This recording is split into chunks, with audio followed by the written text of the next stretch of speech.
Hello everyone. तो आज मैं आया हूँ मांडव और मांडू, जो धार जिले में लोकेटेड है। धार मध्य प्रदेश में एक जगह है। तो आज हम पहली जगह कवर करेंगे, जो कि है जहाज महल। मांडव के अंदर सारी जगह घूमेंगे मांडव में। तो चलिए चलते हैं जहाज महल को देखने के लिए।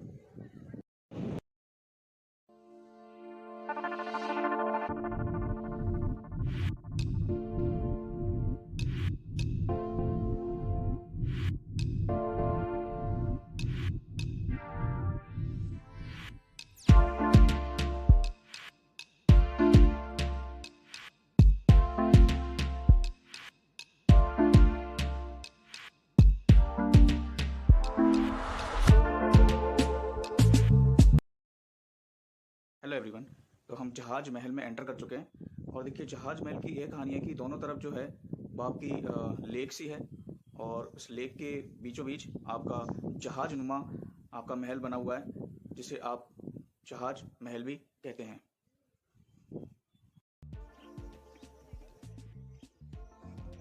जहाज महल मांडू का एक खूबसूरत, अच्छी तरह से रखी गई, ऐतिहासिक दृष्टि से महत्वपूर्ण हिस्सा है। यह महल दो झीलों, कापुर तालाब और मुंज तालाब के बीच में बना हुआ है, जो देखने में जहाज के आकार जैसा दिखता है। यह महल फोटो खींचने में शौकीन पर्यटकों को अवसर प्रदान करता है। यहाँ से झील के मनोरम दृश्य और आसपास बने हुए गार्डन का नज़ारा बेहद दिलकश होता है।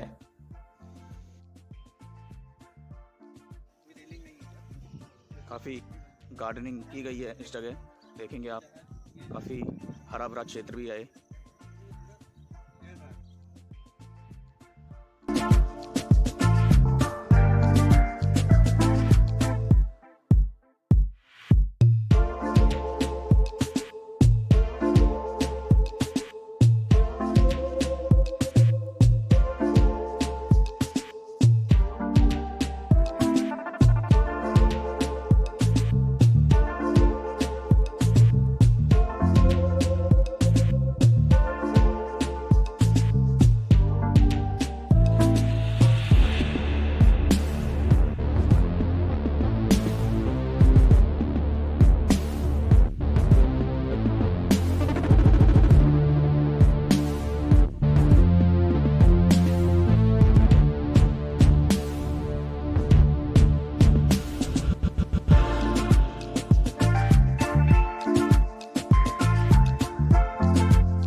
कहने को लोग मांडू को खंडहरों का गांव भी कहते हैं, परंतु इन खंडहरों में पत्थर भी बोलते हैं और हमें सुनाते हैं इतिहास की अमर गाथा।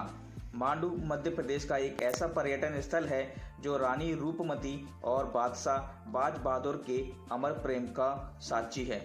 यहाँ की खंडहर व इमारतें हमें इतिहास की उस झलकों की दर्शन कराते हैं, जिससे हमें मांडू के शासकों की विशाल समृद्ध विरासत व शान शौकत से रूबरू हो पाते हैं।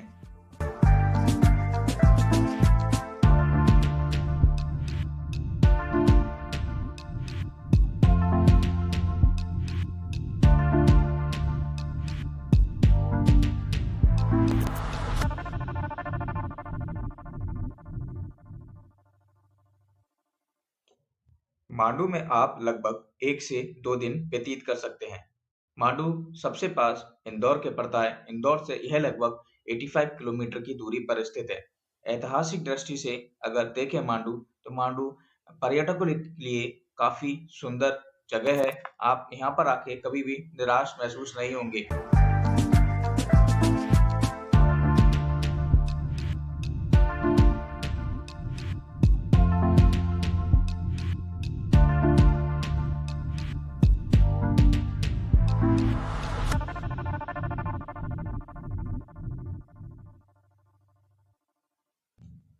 जहाज महल से थोड़ा आगे की तरफ जाएंगे तो आपको देखने को मिलेगा हिंडोला महल।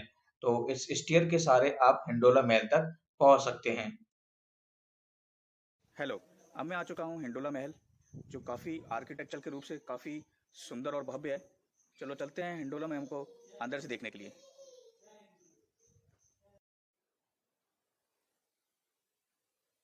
हिंडोला महल मांडू की शाही इमारतों में से एक है। इसे होशंग शाह के शासनकाल में के दौरान बनाया गया था। इस महल का उपयोग मुख्य रूप से दरबार के रूप में किया जाता था, जहां राजा बैठकर अपनी प्रजा की समस्याओं को सुनते थे। हिंडोला महल का शाब्दिक अर्थ होता है झूलती हुई जगह। यह महल पुराने समय के राज्यों और शासन की भव्यता का प्रतीक है।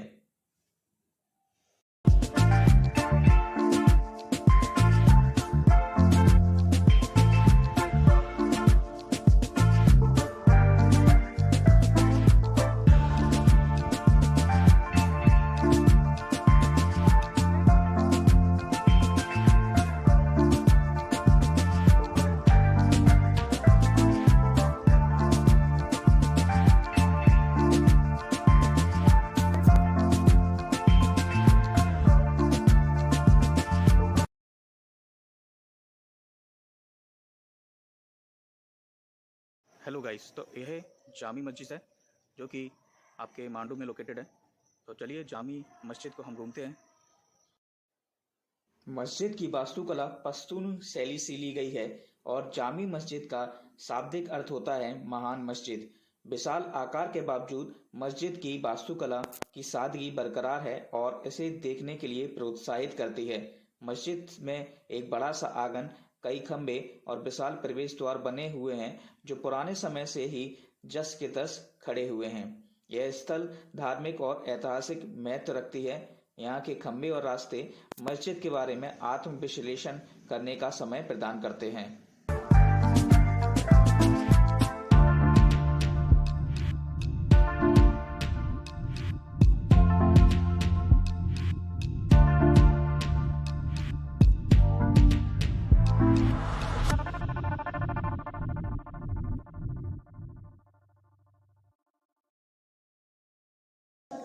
ये राजा की बैठक है और ये आजू बाजू जो दिख रहे हैं ना, यहाँ पे मंत्री बैठा करते हाँ। हैं। और वो जो दिख रहा है आपको जाली के पीछे, वहाँ लेडीज़ बैठती थी। अच्छा। तो एक तरह की बैठक है। उस तरफ और उस तरफ देखो, दोनों तरफ जालियाँ लगी हुई हैं। उसके पीछे लेडीज़ बैठती हैं। जनरली मस्जिद में लेडीज़ बैठती नहीं है, इसीलिए इसका जो पर्पस है हाँ। वो एक तरह से बैठक का पर्पस है।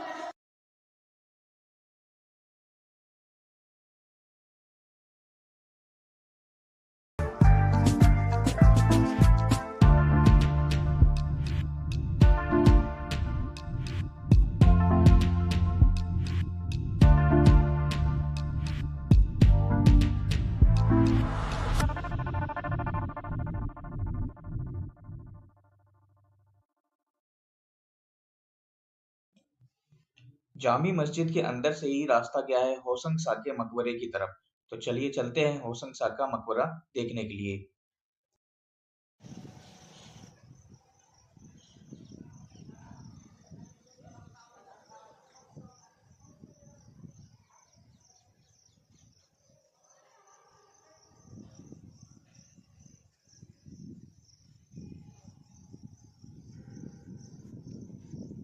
जो आप मेरे पीछे देख रहे हैं अब, ये होशंग शाह का मकबरा है और कहा जाता है कि ताजमहल से भी 200 साल पुराना है और ये भी संगमरमर का बना हुआ है। कहते हैं कि उस्ताद हमीद, जो कि ताजमहल जिसने आर्किटेक्ट किया था, उन्हीं के द्वारा ये होशंग शाह का मकबरा भी बनाया गया है। ये आपको देखिए एक सुरंग सी नज़र आएगी। काफ़ी आपको सौंदर्य दृश्य जैसा ये दिखाई देगा।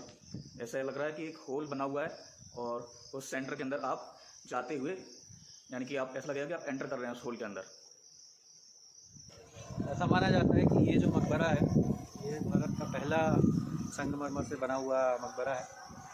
और ताजमहल को जिस आर्किटेक्ट ने बनाया था, वो अपनी श्रद्धांजलि यहाँ अर्पित करने आया था।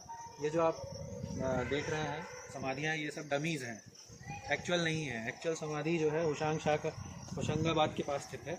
अंदर भी जो समाधियाँ हैं वो भी सब डमी हैं। एक्चुअल समाधि जो है वो होशंगाबाद के पास है।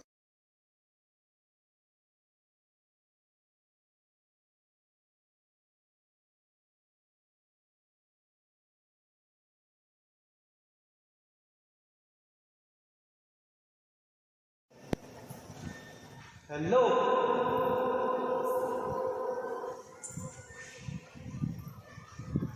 हेलो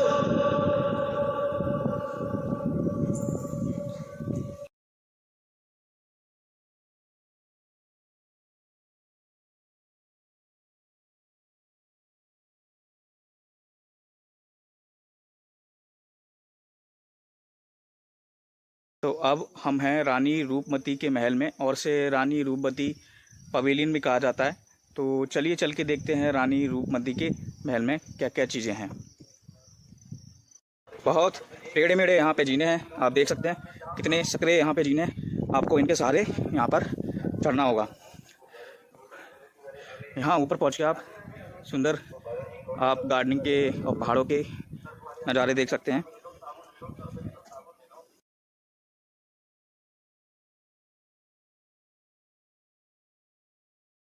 ...365 मीटर ऊंची खड़ी चट्टान पर स्थित इस महल का निर्माण बाज बहादुर ने रानी रूपमती के लिए कराया था। इसी के साथ ही सैनिकों के लिए मांडू की सुरक्षा व्यवस्था पर नजर रखने के बेहतर स्थान के रूप में भी इसका प्रयोग किया जाता था।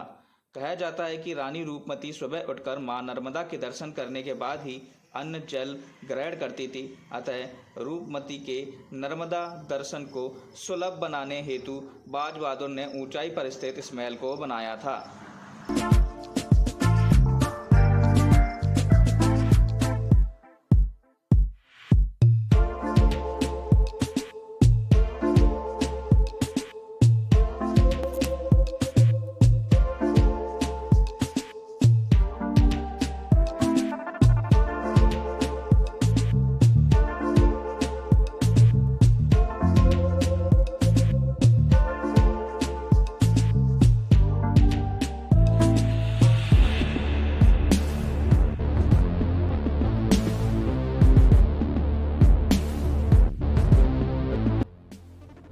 वास्तव में मांडू घूमने के लिए बहुत अच्छी जगह है। यहाँ पर कीमती आकर्षण रानी रूपमती का महल, जहाज महल, हिंडोला महल, जामा मस्जिद, अशरफी महल आदि स्थान प्रमुख हैं। यदि आप चैनल पर नए हैं तो चैनल को लाइक, शेयर और सब्सक्राइब जरूर करें। साथ ही साथ बेल आइकन को प्रेस जरूर करें, जिससे आपको जल्द से जल्द नोटिफिकेशन मिल जाए।